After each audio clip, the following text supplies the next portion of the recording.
Papa mummy के लिए best gift Saregama कारवा।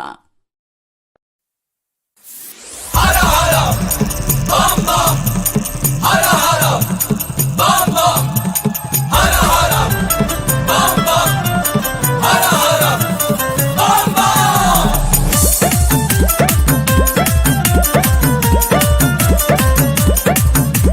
किसका मजाल है बोले के भक्त आए हैं बोले के, किसका मजाल है बोले के भक्त आए हैं बोले के, आज किसका मजाल है बोले के भक्त आए हैं बोले के, किसका मजाल है बोले के भक्त आए हैं बोले के। अरे हमको किसी का डर नहीं, हम सामस्ती में डोले के, तब भोग लगाए गोले के भक्त आए हैं भोले के। अरे किसका मजाल है बोले के भक्त आए हैं भोले के, अरे किसका मजाल है बोले के भक्त आए हैं भोले के। बम बम बम बम बम बम बम।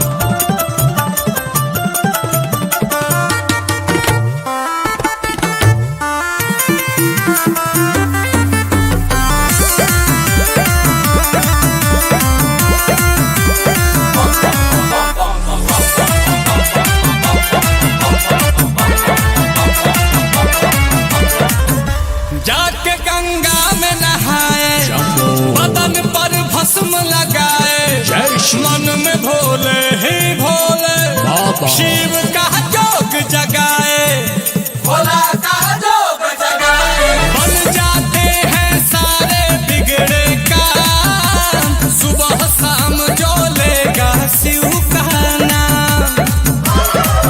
और बांध लिया कस के जटा, उस जटा को बोलो खोले के, किसका मजाल है बोले के भक्त आए हैं भोले के। अरे किसका मजाल है बोले के भक्त आए हैं भोले के, अरे किसका मजाल है बोले के भक्त आए हैं भोले के। हरा हरा बम बम, हरा हरा बम बम।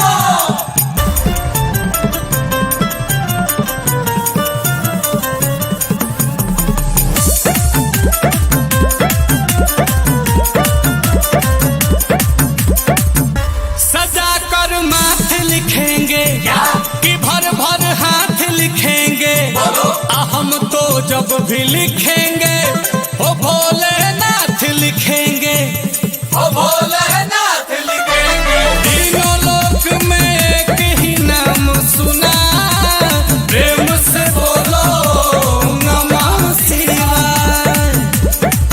हर नील कमलिया सुलाए, हर भांग धतूरा झोले के, जो मिला है वो लेके भक्त आए हैं भोले के। अरे किसका मजाल है बोले के भक्त आए हैं भोले के, अरे किसका मजाल है बोले के भक्त आए हैं भोले के।